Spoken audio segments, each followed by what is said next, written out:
എല്ലാ രംഗത്തും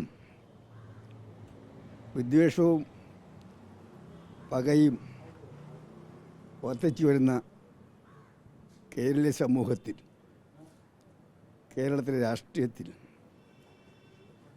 പി തങ്കച്ചൻ എല്ലാവർക്കും ഒരു മാതൃകയായിരുന്നു. കേരളത്തിലൊരു മാതൃക പൊതുപ്രവർത്തകൻ്റെ രാഷ്ട്രീയ നേതാവായിട്ടാണ് തങ്കച്ചൻ്റെ കേരള രാഷ്ട്രീയത്തിലെ ഏറ്റവും വലിയ പ്രസക്തി. എന്നെ സംബന്ധിച്ചിടത്തോളം എൻ്റെ വിദ്യാർത്ഥി ജീവിതം എറണാകുളത്ത് ആരംഭിക്കുന്ന കാലഘട്ടം മുതൽ ഞാൻ പരിചയപ്പെട്ട അടുത്ത സുഹൃത്തുക്കളൊരാളാണ് പി തങ്കച്ചൻ.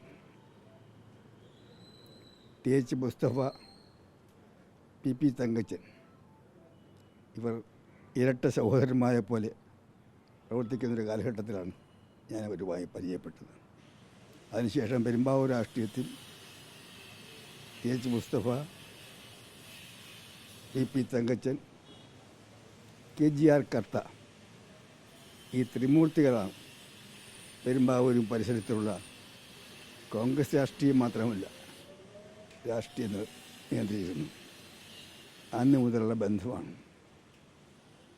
തങ്കച്ചനെക്കുറിച്ച് പറഞ്ഞാൽ മനസ്സിൽ കൂടെ ധാരാളം ഓർമ്മകൾ കടന്നു പോകുന്നുണ്ട്.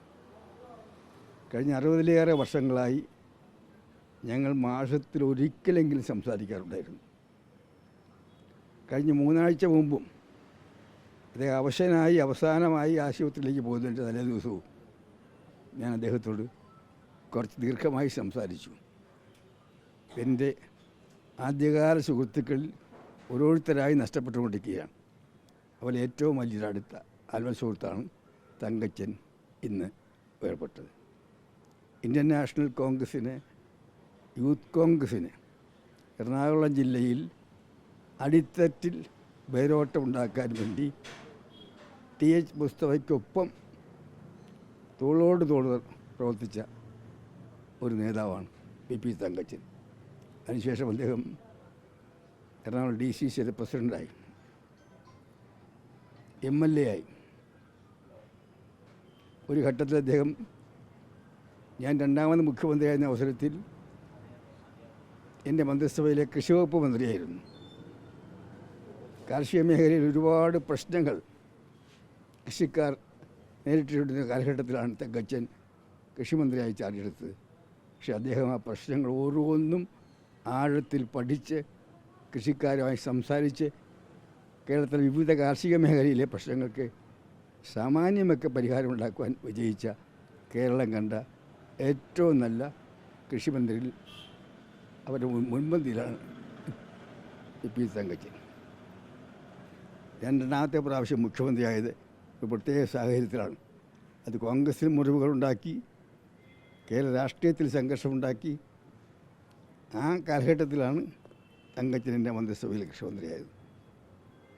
കോൺഗ്രസ് രാഷ്ട്രീയത്തിൽ പുറത്ത് കാണുന്ന ആ സംഘർഷമൊന്നും മന്ത്രിസഭയ്ക്കകത്തുണ്ടാകാതിരിക്കാൻ പറ്റുന്ന നിലയിൽ എല്ലാ പ്രശ്നങ്ങളും രമ്യമായി സൗഹാർദ്ദപരമായി പരിഹരിക്കാൻ വേണ്ടി മുൻകൈയെടുത്ത സമന്വയത്തിൻ്റെ, യോജിപ്പിൻ്റെ ഒരു പാത വെട്ടി തുറന്നത് അതിൽ പ്രധാനപ്പെട്ട പങ്ക് വഹിച്ച ഒരാളാണ് പി തങ്കച്ചൻ.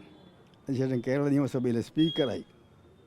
സംഘർഷഭരിതമായ എല്ലാ ഘട്ടങ്ങളിലും തങ്കച്ചൻ്റെ ഇടപെടലിൽ കൂടി ആ സംഘർഷങ്ങളെ ലഘൂകരിച്ച് ഭരണകക്ഷിയെയും പ്രതിപക്ഷത്തെയും കൂട്ടിയിണക്കാൻ തങ്കച്ചൻ കാണിച്ച അദ്ദേഹത്തിൻ്റെ ക്ഷമ, അനുഭവജ്ഞാനം, അതുപോലെ പ്രതിപക്ഷങ്ങളുള്ള അദ്ദേഹത്തിൻ്റെ വ്യക്തിബന്ധങ്ങൾ, ഇതെല്ലാം മറ്റുള്ളവർക്ക് മാതൃകയാണ്.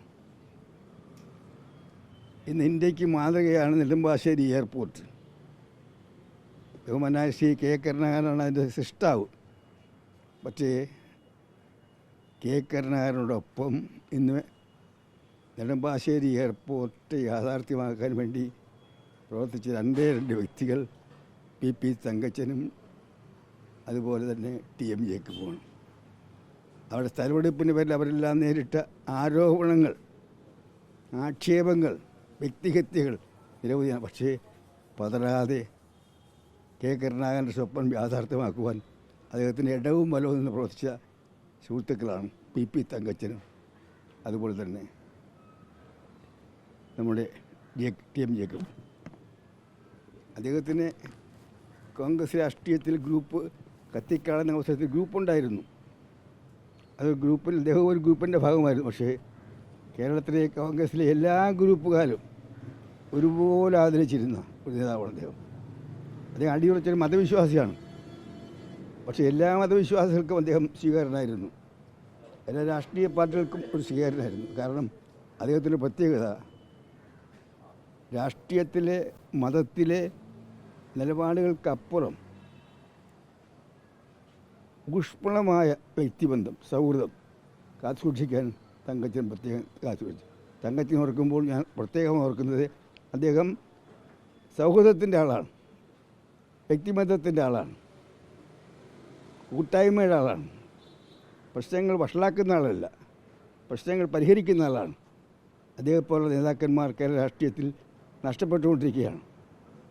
ഈ കാലഘട്ടത്തിൽ അദ്ദേഹത്തിൻ്റെ വേർപാട് കേരള രാഷ്ട്രീയത്തിന് പൊതുവെ ഇന്ത്യൻ നാഷണൽ കോൺഗ്രസിന് പ്രത്യേകിച്ച് എനിക്ക് അതിലും പ്രത്യേകിച്ച് വളരെ തീരാ നഷ്ടമാണ്. അദ്ദേഹത്തിൻ്റെ വേർപാടിൽ എനിക്കുള്ള അഗാധമായ ദുഃഖം ഞാൻ രേഖപ്പെടുത്തുന്നു. അദ്ദേഹത്തിൻ്റെ കുടുംബാംഗങ്ങളോട് ഞാൻ എൻ്റെ അനുശോചനം അറിയിക്കുന്നു. അദ്ദേഹത്തിൻ്റെ വേർപാടിൽ വേദനിക്കുന്ന കോൺഗ്രസ് പ്രവർത്തകരോട്, പെരുമ്പാവൂരിലെ നാട്ടുകാരോട് എനിക്കുള്ള അഗാധമായ ദുഃഖം ഞാൻ രേഖപ്പെടുത്തുന്നു.